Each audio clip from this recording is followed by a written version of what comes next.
Hello, welcome back to another episode as usual. Do you know, the title says Art of Procrastination. I don't know if I just butchered that word already, but just funny story. I was supposed to make this episode along with the other ones about a week ago or a couple of days ago. And why haven't I done it? Is because procrastination is my love language, apparently. But you know it. We're going to talk about procrastination. Why do we do it? How does it work? And whether it's a really like a bad thing that we all think it is. I don't think procrastination is such a bad thing sometimes. And you'd be like, oh, what do you mean procrastination is not a bad thing? It's not always. It's not just laziness. Sometimes it's a way of avoiding stress and pressure. And that's not bad. A lot of people put everything in the bad terms, like especially procrastination. It's like, oh, you're just lazy. Oh, you don't want to work. No, sometimes you got some things going on. So many things. And you're like, I gotta put that off for a bit. I have to put that off. You're like procrastinating, but usually you're just avoiding something for a time being. And that's what I've been doing sometimes with these episodes. Just trying to avoid it because I got either people in the house or I just have no time. I'm usually working or doing something. But it is sometimes just waiting for a moment. Sometimes when you're procrastinating, you're just waiting for inspiration, a moment. And sometimes it usually happens 12 hours before a deadline. And that's not normal.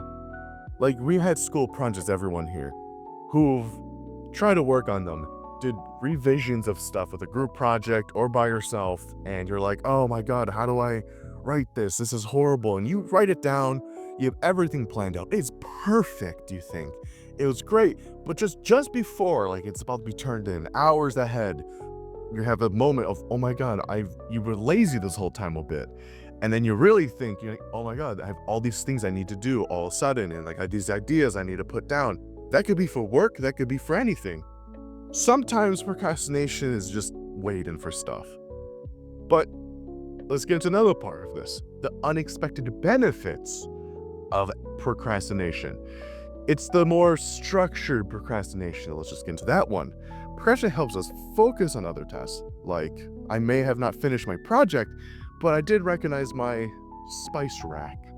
You know, you got some things you're just overthinking. You're like, oh my God, why am I not doing this? I'm not doing this task. You're trying to do dishes. And a lot of people say ADHD or ADD, and that's sometimes, most of the time.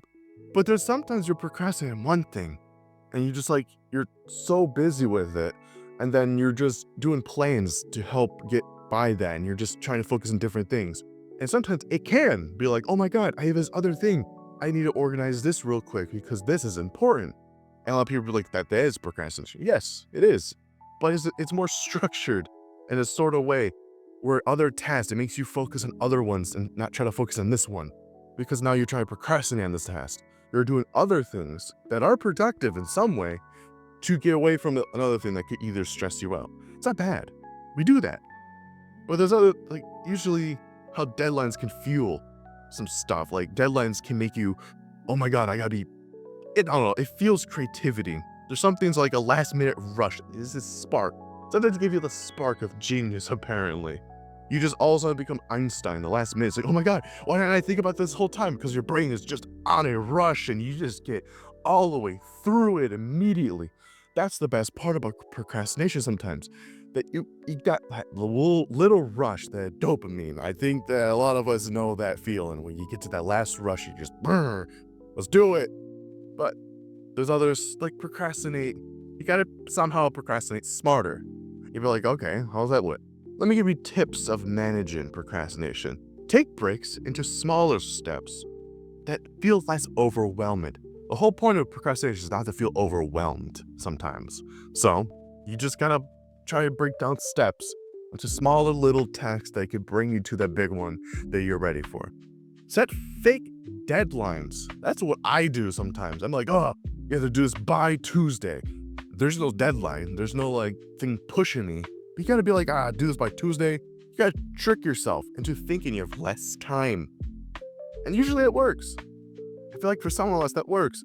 I'm gonna ask you, what works for you? What makes you just stop procrastinating or procrastinate smarter for other tasks? What's something that you do that helps you? Now, the last thing is the reward yourself for small little wins. I say that before in other episodes. You gotta give yourself a reward, something. You can't. We're like dogs, everyone. You gotta have like a reward, like a little treat once in a while. You can't just be serious your whole life. I've already talked about that. Do we take life too serious? Yes, we do sometimes. We gotta start like giving ourselves a little bit of, rewards for small things. Not the participation trophies. That sucks. We don't need that. What we need is little things like, yeah, you can have a sandwich. Oh, you can have that cookie. You can have a cookie with your meal. Be a little happy about it. And if all fails, just hope. Just have hope. I don't know. Now, this episode is a little bit short. I got nothing else. I didn't really think about this.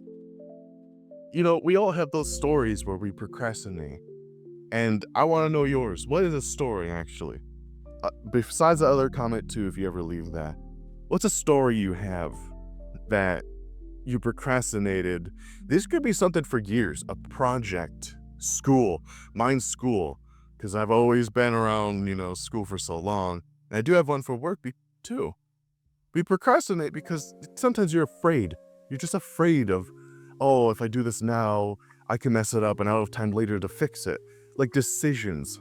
I made that decision with my other job. I used to just work nights, closing. I loved to close. But we had some problems where no one could open so much anymore. And I didn't want to give the opening shift to just one person. I procrastinated over time. Because I was like, I'm a night person. I can't do mornings. And so it took a lot of time procrastinated and not making a decision to help someone else. It took a good year before I actually started to open because I didn't like the morning. But after some time, I did actually start to come around to it, and I did do it, and I enjoyed it. But sometimes procrastination can make you miss out on opportunities and all that stuff. We hate that you're procrastinating, you're missing out. Deadlines are a thing, and life won't stop you. But it isn't all that bad.